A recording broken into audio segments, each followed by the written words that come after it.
Oh, this is heavy, man. Minister Malcolm, when you broke with Elijah Muhammad back in March, you said it was because the black Muslims were too narrowly sectarian and inhibited, and because Elijah Muhammad had become blindly jealous of you and the personal following you had gathered. I said the first part, but the last part, I didn't say that Elijah Muhammad himself had become blindly jealous. I mentioned that it was his family and the officials in Chicago. Everything that I said always was designed to protect Mr. Muhammad himself, primarily because the image that he had created was the image that enabled his followers to remain strong in faith and things of that sort, and I didn't want to see any adverse effect or negative result develop in the faith of all of his followers. Mm-hmm. But actually, despite the fact that I tried to protect the Muslim movement, if you'll notice, they used their newspaper to slander me and to label me as a hypocrite and as a rebel, and Mr. Muhammad himself said that I defected. Well, in reality, I never even left the Muslim movement. They put me out, and they put me out because of what I knew, and what I knew was told to me by Mr. Muhammad's son, Wallace Muhammad himself. They put me out and they put him out.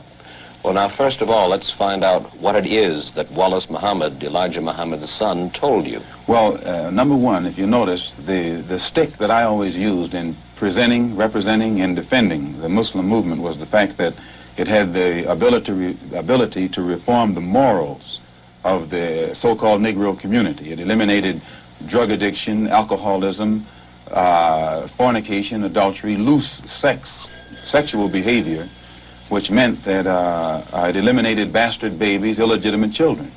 Well, as long as I knew that this was what it represented and it gave me a strong stick, I could represent it and defend it. But we had a law which was that whenever any Muslim became involved in any kind of sexual relationship with someone to whom they weren't married, that person would be brought before the Muslim community, humiliated, and then isolated for from 1 to 5 years. This was our law. Well, in 1954, a teenage sister left Detroit and became one of Mr. Muhammad's personal secretaries. And there in the Chicago office, she became pregnant after being there for a year, and she was brought before the Muslim community and humiliated and isolated. And a year later, another secretary, this time one from Lansing, Michigan, came to Chicago. She also became pregnant. She was brought before the community and humiliated and isolated. And because the other person was never brought forth during this court session, it was concluded by all of Mr. Muhammad's followers that it was a non-Muslim who was the other party. Well, we grew so rapidly until that in 1957 or 58, the secretarial staff was expanded to, I think, 8 teenage sisters. In 1959, 6 of them disappeared.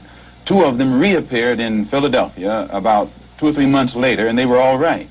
The other 4 reappeared in 1960. All 4 of them had babies. All 4 of them had become involved with someone and become pregnant and had these children. So it was, from what I now know, when the 4 of them got back to Chicago and began to compare notes, they found that the same man had told all of them the same story and had made all of them pregnant, that the same man was the father of all 4 of their children and had also been the father of the children brought forth by the 2 secretaries who preceded them. Mm-hmm. So this story was kept among these sisters until 1962. 2 of them rebelled against the person who was responsible and began to tell the story all over the city of Chicago. It caused many of the Muslims in the Chicago mosque to leave and go back out in the street. They knew it, and I knew nothing about it until 1963 when Mr. Muhammad's son, who had been in prison, came out, and he had been a minister. He was very religious and spiritual, and when he began to hear these rumors around Chicago, he went to one of the sisters, and the sister admitted to him that the rumor was true. And it was he who first told me about it. And when he told me about it, I wrote to Mr. Muhammad and told him about it, and he admitted that he had a knowledge of it, and that he'd given me a religious explanation that would fit into prophecy and all of that, so I was quiet. And it wasn't until October of 1963 that it came up again. And when it came up again, I realized that the same person who had made these other sisters pregnant was still busy doing the same thing. He hadn't stopped. Two of the sisters had two children by the same man. And one of those two sisters was pregnant still, getting ready to have a third child by the same man. So when it was known among the Chicago officials that I had a knowledge of this, they became very fearful of me. They became very antagonistic toward me, and they had to do something to diminish the authority that I had, for fear that if this became public knowledge, the followers would leave the Muslim movement and follow me. And it was at that time that they used the statement that I made against President Kennedy as a pretext to cut my authority, and some other things happened that finally produced the split, or forced the split. And when I made the split, the only reason that I didn't make this public knowledge was I knew the implications, and I felt that if the Muslims who were in the Nation of Islam knew it, that which enabled them to be so strongly religious and exercise moral discipline would be shattered, and it would cause all of them to go right back and start doing the things that they had been doing previously. Who is the father of all of these various children whom you have enumerated? The first one to tell me who the father was Wallace Muhammad, and he told me that the father was Elijah Muhammad himself. One of the sisters, he went to the home of one of the sisters, and when he walked in the door, she said, "I want to let you see something." And she showed him her child. She said, "Here's your brother, and your father is the father of this child." And then I questioned the sisters myself, because I was shook up. And they admitted to me that Elijah Muhammad was the father of their children. And I took it to him. And it was at that time he told me that he was Muhammad, the prophet, and that Muhammad had 9 wives. He also told me that he was David. He was the modern David, and that he was the modern Solomon, and that it was meant for him to fulfill today all of the things that they did back there. And how many of these illegitimate children did he father with the sisters? Well, he made 6 sisters pregnant. They all had children. 2 of those 6 had 2 children. One of those 2 is having a child right now. I am told that there is a 7th sister who is supposed to be in Mexico right now, and she's supposed to be having a child by him. For one thing, when you first separate from your wife, it's a physical separation, but it's not psychological. You still have feelings for her, and you protect her. But after the physical separation has taken place for a while, it becomes a psychological separation. It was the same way with me in the Muslim movement. When I first separated, it was a physical separation, but my feeling was still there. And it was only after my trip into the Muslim world and my pilgrimage to Mecca that I really was able to exercise the objective approach to it that enabled me to see that something had to be done to bring this to light. Otherwise, a whole lot of innocent people would be killed needlessly. Well, these revelations that you are now making about Elijah Muhammad, what effect should they have on his following? Well, I very much doubt that any of his followers who really are aware of what he has done would continue to follow him. He may try and justify it by saying that he's a Muslim, and that a Muslim has a right to these wives. If this were the case, these sisters should not have been humiliated. These sisters have been looked upon for the past 5 years, or 6 years, or 7 years as being guilty of having committed fornication. They have been debased. They have been degraded. I have heard him himself refer to them as having disgraced him. So if they were his wives, he should have given them a position of respect so that all of his followers would respect them, and that they would have the protection of his followers today. Well, do you feel that you then, perhaps, now should take over the leadership of the black Muslims? No, I have no desire to take over the leadership of the black Muslims, and I have never had that desire. But I do have this desire. I have a desire to see the Afro-American in this country get the human rights that are his due. I believe that the Islam religion is the best religion for our people because it creates unity, and it gives one dignity and racial confidence and all of these things that are necessary to make a complete human being. Are you not, perhaps, afraid of what might happen to you as a result of making these revelations? Oh, yes. I probably am a dead man already. What do you mean? When you understand the makeup of the Muslim movement and the psychology of the Muslim movement, as long as if I myself, by having confidence in the leader of the Muslim movement, if someone came to me and I had no knowledge whatsoever of what had taken place, and they told me what I'm saying, I would kill them myself. The only thing that would prevent me from killing someone who made a statement like this, they would have to be able to let me know that it's true. Now, if anyone had come to me other than Mr. Muhammad's son, I never would have believed it, even enough to look into it. But I had been around him so closely, I had seen indications of the reality of it, but my religious sincerity made me block it out of my mind. Have you received threats on your life? Oh, yes. I first received threats on my life in December. In December. No, not in December, in January. When it first became known that I had come back to New York and told the captain of the fruit in New York, who was my right-hand man formerly, and also the secretary of the New York Mosque and the minister in Boston.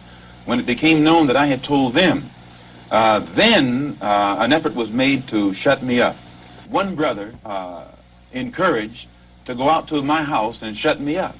And fortunately, it was a brother who was well capable of doing so, but it was a brother who was highly intelligent. He was academically equipped to think for himself. And what he was told to do didn't add up. And fortunately, he was the one who put out a feeler to me to find out what was wrong. And I opened his eyes. And then he opened the eyes of the same crew whose job it is to do this kind of work. You mean he was going to kill you? Oh, yes. One of them was, an attempt was made to get one of them to wire my car with an explosive. That one is with me right now. Well, fortunately, while I was among the Muslims, I never lived beyond my means, and I have learned how to live within means. And I still have the clothes that that was provided for me at that time. I'm in the house that was provided for me, although we're in a court battle, they're trying to get it back. And I have made this statement to them concerning the house, that they could have it if they would take me back, that they would permit me to come before the Muslim movement, the rank and file, and explain or defend myself against all of the charges that they've made against me. They could have the house.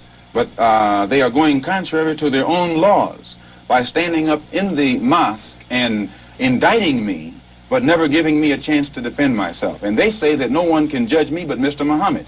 In this case, Mr. Muhammad can't sit as judge because he's involved in the case. Elijah Muhammad says of the Muslims, we carry no arms, and we do not seek to win victory with arms. We do nothing to others that we would not have done unto us. The two brothers were sent after me with revolvers by Joseph, the captain of the fruit in New York. They were armed.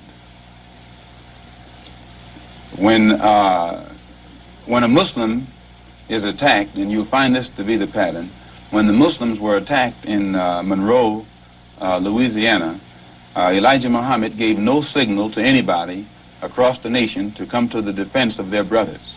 When our brothers were attacked in Los Angeles, again, Elijah Muhammad gave no signal to anybody to come to the defense of those brothers. Never have the Muslims anywhere in the country gotten any kind of instruction from the national office or headquarters on how to defend themselves when they are attacked by outsiders.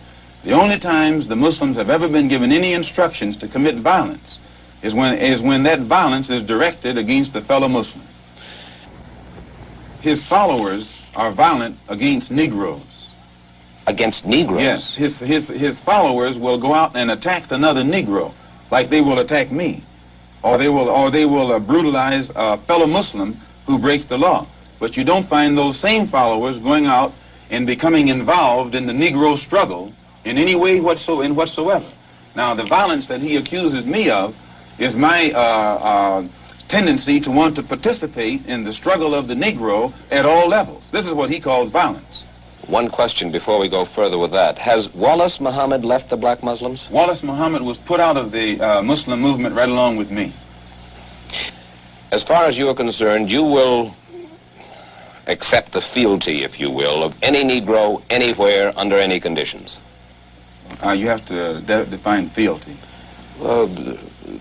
You want them to give you their loyalty? Not me, their loyalty. I'm not seeking for the loyalty of any Negro, but I am seeking that for Negroes to learn how to be loyal to themselves. And when the Negro learns how to be loyal to himself, our problem is pretty well solved. Bullshit!